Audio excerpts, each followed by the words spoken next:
Hey guys, Hayden here again from Alarm System Store, and today we're going to be doing a short overview of the difference between using sirens with an alarm system and using speakers with an alarm system. So there are multiple ways you can hook up either sirens or speakers to your alarm system. Most systems nowadays are going to basically have a bell circuit which just provides power to whatever devices you're going to connect. And there is a major difference between using self-contained sirens and using a speaker, because when you use a speaker with an alarm system, you also have to use a siren driver. So the driver itself actually tells the speaker what sound to make, what tone to use, so on and so forth. With fancier siren drivers, you can actually use things like voice. Some of them actually have recordable voice messages that you can play through the speakers that you connect to your alarm system. So there's a lot of cool things you can do with it. However, there is a big difference in how those are set up. So basically, I have the SDM100 from DSC. This is a siren driver, and I'm going to be showing essentially how this would connect as compared to a standard siren, because sirens have built-in drivers to them. Like I said, there are a lot of options out there when it comes to different speakers, different sirens, different siren drivers. We're not going to be doing anything too in-depth today. I kind of just wanted to explain the differences between them to kind of clear up any confusion for those of you that aren't sure.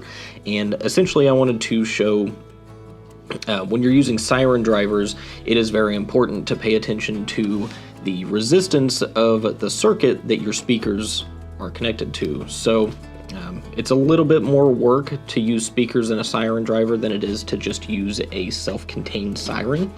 But essentially, these two devices that I have here are, they're essentially the same thing. However, this one I left the siren driver in, so I'll move the camera over here so you can see it better in a minute. But essentially, this one has a driver board built into the speaker housing itself, so this is a self-contained siren. In this one, even though it's the same thing, I took out the driver board and just hooked up a wire, which basically creates a speaker. So these are generally used for test purposes, so on and so forth, but they work to use as examples in this case. So I'm going to move the camera over here. I'm going to show you guys how you would hook up both a siren as well as a siren driver and speaker combo. And then we're going to talk a little bit about the power requirements when it comes to using a driver and speaker. So I'll be right back. All right, so as I mentioned, I have two of the same sirens here essentially. However, like I was saying, this one, the lighter colored one, it has the driver board still built into it. So as you can see, the speaker itself is connected to the driver board, and then the wire incoming, which would come from your panel, is going into the driver board here, and that's what tells the speaker how to sound, what tone to use, so on and so forth. So this would be a self-contained siren. My other one here, however, I have removed the driver board and basically just directly connected the speaker to a wire, and that's what would be going to your panel. So the first thing we're going to be going over today is the difference in the wiring for these two different types of devices. So for the self-contained siren, this one is actually very easy, because all you do is you hook up your wires directly to the driver board that's inside your siren, and then you run a wire to the bell circuit of your panel. Now, I actually have a battery here, and we can pretend that this is basically an always-on bell circuit for the alarm system, because what happens is when your system goes into alarm, it just allows that bell circuit to push out as much power as possible. So essentially, it's doing the same thing as a battery. In most cases, systems actually draw power from the battery to push out of the bell circuit, but that's a video for a separate time. But anyway, if I take the wires here from our self-contained siren and I just touch them to the battery, it is going to immediately go off. And that is because the power is flowing through the wire to the driver board, and that board is telling the speaker how to act. So I'm only going to tap these. I'm sure you'll hear it regardless, but I'm just going to touch these two and you'll hear the siren go off. So As you can tell, all it takes to run a self-contained siren is power.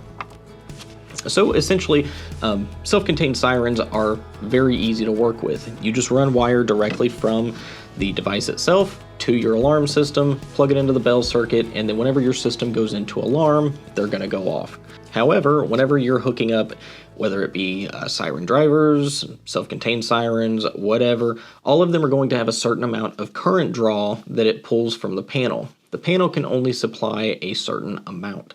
So in the case of like DSE and Honeywell Vista systems, they provide up to 2 amps worth of power out of their bell circuit. So let's say this self-contained siren here is 700 milliamps. You can have 2 of these on your bell circuit without any issue because that's going to be 1.4 amps. However, if you add a third, it's going to try to draw 2.1 amps from the system, and since that's over the limit, you probably won't get any sound at all. So whenever you're picking out self-contained sirens, the only thing you have to worry about is the amount of current draw from those sirens. A lot of them nowadays have low current draw minimizers in them, and basically even our outdoor, we have an M85 PDS. It's probably our most popular outdoor model. It draws 400 milliamps. You can have 5 of those on a system. Typically, I only recommend 4 because once you add that 5th one, if there is ever any additional power draw over its spec limit, it will basically cut all your sirens out because it's trying to draw too much power. Suffice it to say though, you can have multiple sirens connected to your system without any issue as long as they are within the power spec. However, if we jump over to the speaker and siren driver combo, these work a little bit differently. So I'm just going to go ahead and get this guy out of here. All right, so if we jump into the siren driver and speaker setup, it does get quite a bit more complicated. I'm going to try and break it down as best I can. I'm not an audio technician. If anybody wants to actually me down below in the comments, please share your knowledge. That way, everybody can help each other out, picking out the best, siren driver setup. But anyway, to break it down, every siren driver is going to have certain specs that it has to follow. Generally, it will tell you 3 things. It will tell you the maximum number of speakers that you can connect to the driver. It will tell you the current draw depending on the resistance of your loop, and it'll also tell you the decibel output, how loud it is, depending on the resistance of that loop as well. So whenever you're picking out a driver that you want to use, pay attention to those 3 specs and then match up your speakers to a configuration that the driver suggests. So for example, let's grab the manual for the SDM100 real quick. I'll just show you what it says here. So as you can see right here, hopefully it's pretty clear in the camera, but under the specs, it tells you, it says up here in the description you can have up to 4 speakers, but down here it shows the different current outputs with different ohm ratings, and then the sound output with different ohm ratings. So with an 8 ohm load, the current draw from your system is going to be anywhere from 0.45 up to 1 amp of current being drawn from the system. With an 8 ohm load, you'll have 110 to 116 decibels of sound output. Now, if you have a 4 ohm load, that would give you 0.75 to 2 amps worth of current draw, and then 112 up to 119 decibels of sound output. So essentially what you have to do is you have to calculate the resistance on your circuit, which is going to determine, like I said, the current draw and the sound output of this driver. So just as a very easy, simple example, this is an 8 ohm speaker right here. So if I take this wire and I connect it to the driver and then I plug it into power, because it has 8 ohms of resistance, it is going to follow the 0.45 to 1 amps worth of current draw. So the only problem with that is most people are going to be using anywhere from 2 to 4 speakers. Generally, you have at least 1 indoor and 1 outdoor. But like I said, you can have up to 4 speakers on this driver. Generally 4 is the limit, but I'm sure there's drivers out there that can do more. However, what we need to talk about is basically the different types of wiring whenever you're connecting your speakers, because that directly affects the amount of resistance on your circuit. So let me get this out of here real quick. And I don't have enough speakers, so we're just gonna have to pretend these random objects are speakers. So I have a few things here. And essentially, I'm going to show you the different wiring setups, which are going to produce different ohm ratings or different loads on your driver. So, with 2 speakers, there are 2 ways you can wire up 2 speakers. You can do it in series or in parallel. So, general rule of thumb, and I'm sure there's, like I said, a better in-depth explanation for this, but general rule of thumb that I've learned is if you wire something in series, it doubles the resistance of your loop. If you wire something in parallel, it generally halves the amount of resistance on that circuit. So in this configuration, let's say we hook up these 2 speakers and we wire them in parallel like this. That means power is flowing basically out of the driver into one of the speakers, into the next speaker, and then back to the driver for ground. That loop is going to have 16 ohms of resistance if these are both 8 ohm speakers. So as it goes around, it hits that first 8, and then it hits the second 8, and then you get a total of 16 ohms of resistance on this circuit. Now, if we change this to a parallel wiring schematic, so if we move these around, let's say that is our first speaker wired in parallel, and then we have our second speaker also wired in parallel to the first speaker. This is actually going to produce a 4 ohm load on your circuit. So whenever you're picking out your speakers and you're trying to decide how you're going to wire them, this is what you have to focus on. So because with these wired in parallel, they are going to produce 4 ohms of resistance, you're going to get that 0.75 to 2 amps worth of current draw, and you're going to get the higher decibel output rating of 112 to 119 decibels. So deciding on how to wire up 2 speakers is pretty straightforward. If they're both 8 ohm speakers, it's pretty easy to do the calculation. Where it gets complicated is if you add 3 or 4 total speakers to this setup, because there is more wiring work that you're going to have to do. So let's say we wanted 3 speakers. This is the most confusing to me, just because you have to have an in-series loop, and then you parallel that with the third speaker, which actually produces 6 total ohms of resistance. I don't know exactly what the calculation is to figure out how you get 6, but essentially I'll show you that schematic. So if we kind of stick with what we have here, except we create a series loop out of these 2 speakers, and then if we add a third speaker here, and we actually wire it as its own in parallel loop to our series loop. So this is how you would wire 3 speakers to a Siren driver. This is actually going to produce 6 ohms of resistance total on the driver. So that actually, it's not listed on the spec sheet for this driver. However, this setup would work for it because it's in that range of 4 to 8 ohms. The only thing you have to keep in mind whenever you're doing a 3-speaker setup like this is this standalone speaker over here is going to have the highest current draw out of all 3, and it's also going to have the highest sound output as well. So if you want to have, basically, let's say these are 2 indoor speakers and then you want to have 1 outdoor speaker, I would always recommend using the standalone loop on the outdoor speaker, because that's going to make that speaker be by far the loudest out of all 3. Now, when we get into the 4-speaker setup, it's still confusing, but it's a little bit easier to figure out, exactly what you're doing. So, let's say we add a 4th speaker here. So we have our original 2 here.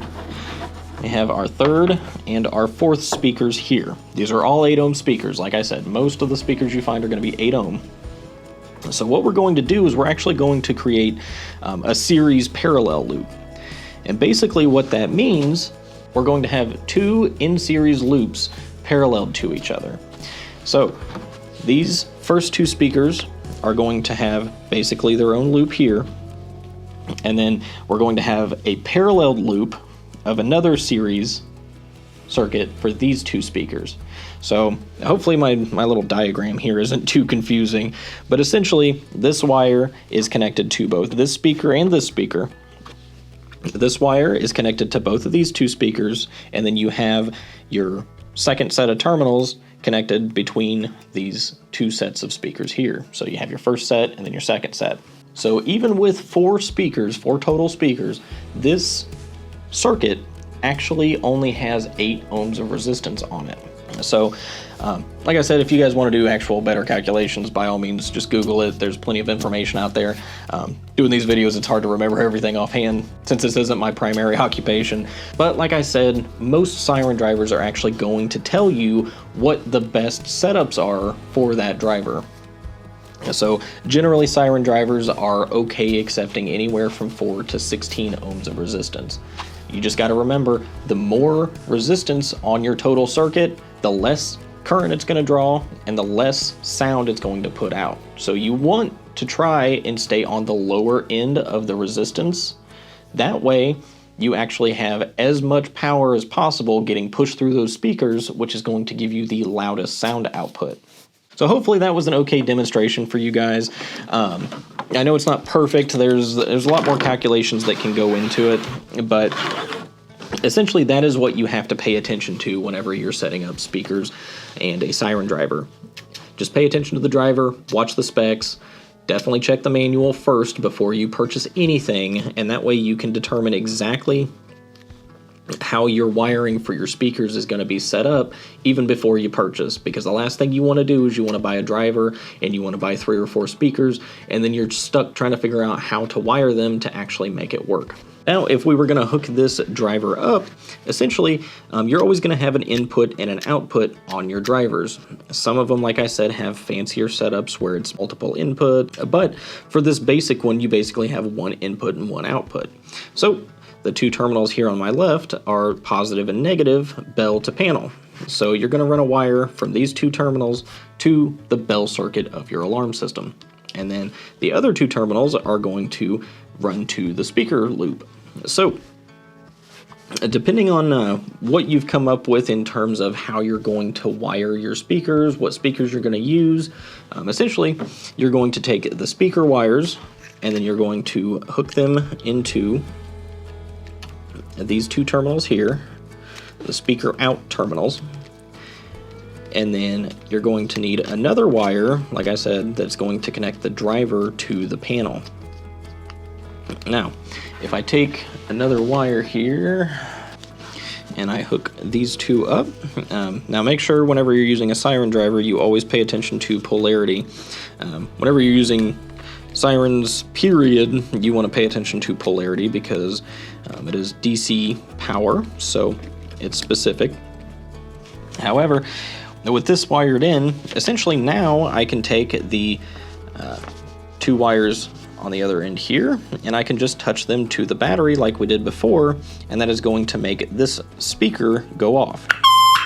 So, as you heard, it set that speaker off because now we're feeding power from our bell circuit into the driver and then into the speaker. And now if this was one of those voice drivers, whenever I provided power to the driver, what you would have heard instead of just noise, it would have been speaking whatever message is supposed to play for that type of siren.